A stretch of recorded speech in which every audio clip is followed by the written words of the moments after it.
War of the Spider was a conflict between the undead army of the Lich King and the Nerubian Empire of Ajol-Nerub in Northrend. The war began when the Spider Lords sent their elite forces to attack the Ice Crown. The Nerubians were immune to the Lich King's plague of undeath and powers of mental domination, making them a worthy opponent. After 10 years, Ner'zhul and his dreadlords won by invading their subterranean capital Ajol-Nerub with enormous mass of undead, destroying the crypts and tunnels of the Spider Empire.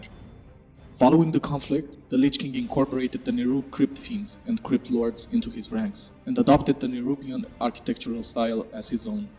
Among those risen was the former lord of the Nerubians, Anubarak, who went on to assist Arthas Menethil in his rush to defend the Ice Crown and ultimately merge with the imprisoned Ner'zhul, becoming the current Lich King.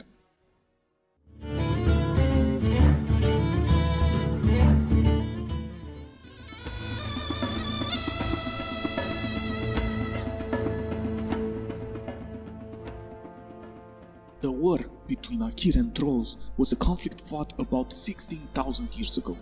The Amani and Gurubashi trolls fought them for many thousand years, but never succeeded in winning a true victory over the Akir.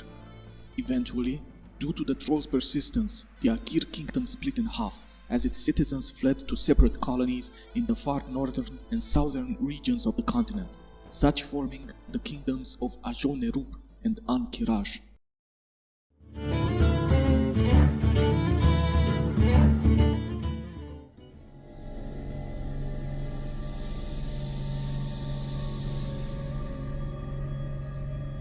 The War of the Shifting Sands was a hard-fought battle that lasted for months between the Night Elves' forces and the endless legions of the Kiraji.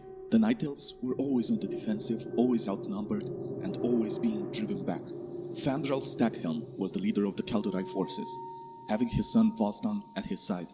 After the sudden and brutal execution of his son at the hands of the Kiraji general Rajax, Stackhelm, broken and devoid of all hope, sought desperately the aid of the Bronze Dragonfly. Their initial refusal to interfere was reversed when the brazen Kiraji attacked the Caverns of Time, home and province of Nosdormu the Timeless One. Subsequently, the remaining flights joined the battle, which led to a charge which drove the Kiraji back to the gates of their empire. Here, they erected a magical barrier which would transform An-Kiraj into a prison, blocking any who would attempt to leave. It is said that these tragic events are what shaped the unsavory disposition of the Archdruid Staghelm, leading him on a dark path which ultimately would transform him in one of Azeroth's greatest enemies.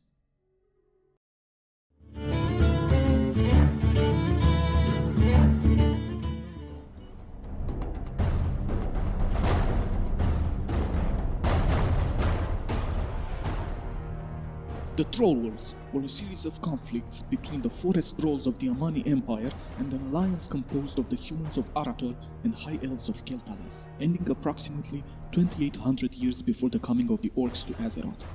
After being exiled by the Kaldorei, the newly evolved High Elves founded the Kingdom of Kel'Thalas in the northern forests of the Eastern Kingdoms, not knowing it was an area sacred to the Trolls. The Forest Trolls attacked the fledgling nation in ever-increasing numbers, forcing the elves to use their strong magic. The troll retaliation led the Elven King Anasterian Sunstrider to seek the aid of the now powerful humans of Arator, who as well were in a constant conflict with the trolls. After teaching 100 humans the arcane arts, the armies of Kel'Thalas and Arator engaged the trolls in a great battle at the foot of the Alterac Mountains. The battle lasted for many days, but the Knights of Arator refused to give any ground. And finally, the Elven Masters agreed that it was time to unleash the Elven and human mages upon the Trolls, ultimately resulting in the Trolls' utter defeat. The Trolls' power was broken, and the population decimated, the last Troll Empire laying in ruins.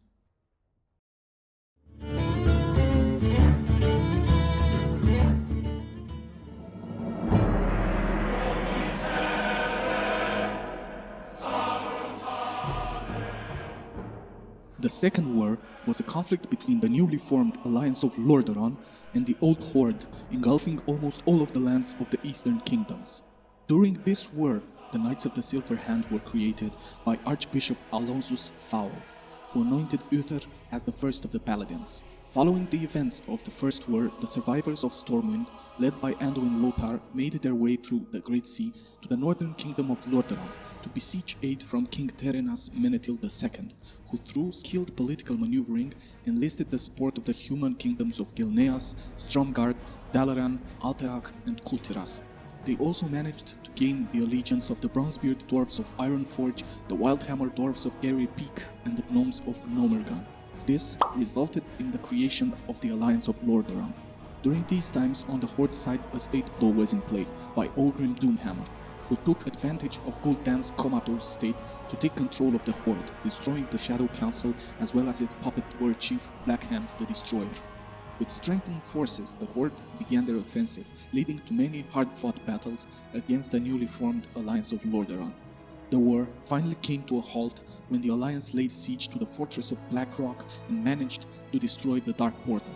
Sadly, the battle had many casualties, including Lord Lothar dying at the hand of Orgrim Doomhammer.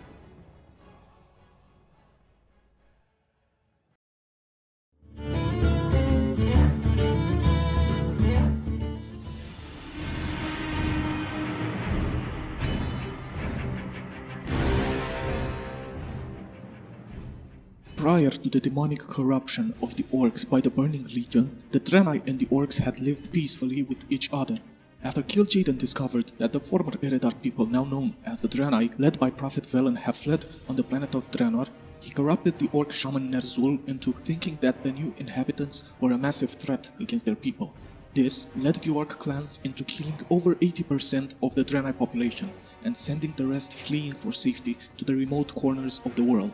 Draenei who had fought the Horde and survived found that they had been affected by the fell energies wielded so freely by the Orc warlocks. These Draenei have since mutated into lesser forms, resulting in a series of subspecies. Velen and a handful of untransformed Draenei have survived the destruction of their cities by the Orcs and fled to Zangarmarsh, where they raised Tel'Redor as their sanctum. Following the corruption of Draenor, the orcs, now led by Gul'dan, fled through the newly built portal into an unsuspecting world ready for the taking.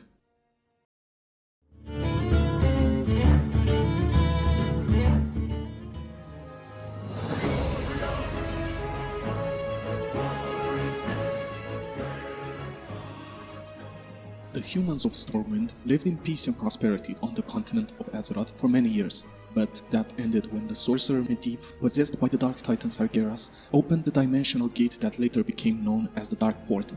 Through the portal came the Orcish Horde, corrupted by Sargeras' lieutenant kil'jaeden, seeking to exterminate the humans. The new puppet warchief known as Blackhand the Destroyer rallies the clans into a series of attacks and raids, slowly making their way to Stormwind. Uncovering Medivh's betrayal, Lord Anduin Lothar and the young wizard Khadgar lead a small band of warriors to Karazhan and slay the Magus.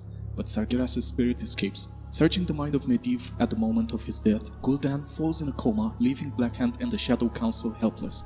The warchief is betrayed and slain by Orgrim Doomhammer, a trusted general and close friend who replaces him as warchief of the Horde. Stormwind Keep falls before the full might of the Horde and is sacked. During the battle, King Lane is slain by one of Gul'dan's assassins, the half-orc Garona. Lord Anduin Lothar concedes that the kingdom of Azeroth has been lost. He rallies his countrymen and leads them in a desperate retreat across the Great Sea, eventually landing upon the shores of Lordaeron.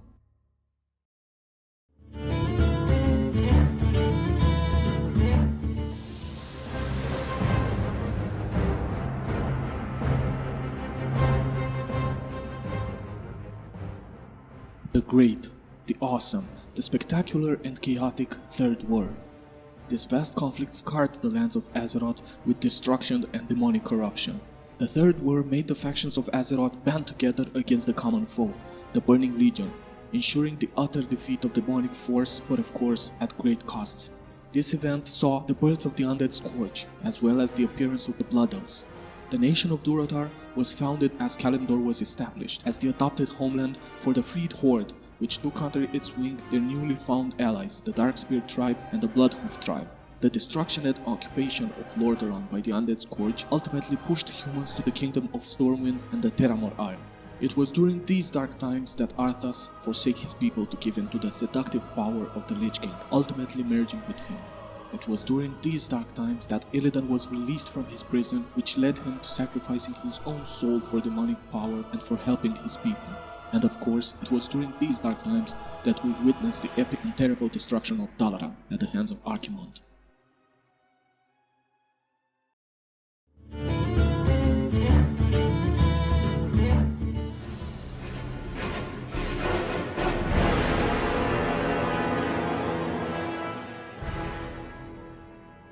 The reason I decided to include this conflict and so high on the list is the fact that we can only imagine the sheer magnitude and scale of this war.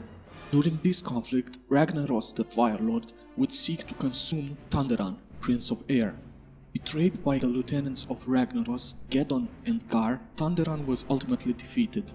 After feasting upon the essence of the Prince of Air, but unable to consume him entirely, Ragnaros stored the remains within a talisman of elemental binding. He then shattered the talisman in 2 flawless pieces and assigned them to his lieutenants. If this wouldn't have happened, we probably wouldn't have the awesome, the spectacular, the breathtaking questline to reward us with Thunder Fury, Blessed Blaze of the Windseeker!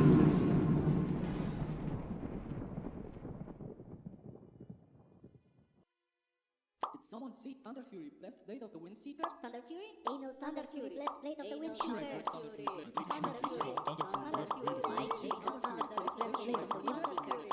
Thunder Fury.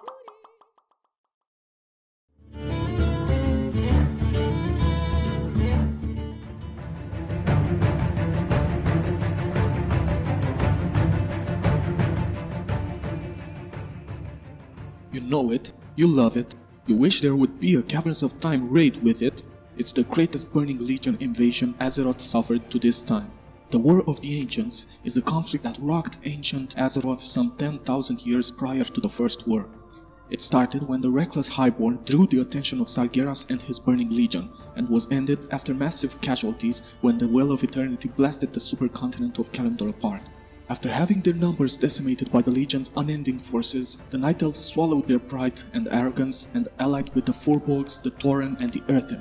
This alliance was made possible by 3 rather curious individuals who were not from this place and not from this time. Of course I am talking about Crassus, the disguised Red Dragon Corialstras, Ronin the Great Battle Mage and former leader of the Kirin Tor, and Broxigar, the awesome Work Warrior with a Survivor's Guild? Further reinforcements came in the shape of the Ancients and the Dragons, which tilted the scale slightly in the favor of the Defenders. The victory came at a horrible price, destroying the First Well of Eternity, event which led to the fragmentation of Kalimdor into smaller continents which we know now and love as the Eastern Kingdoms, Pandaria, Northrend, the Broken Isles and of course Kalimdor. Also, this war led to the creation of the World Tree Nordrassil on the summit of Mount Hyjal by the Dragon Aspects. It was raised from the second Well of Eternity formed by Illidan and blessed by the Aspects to grant immortality to the Night Elves and to allow their druids to enter the Emerald Dream.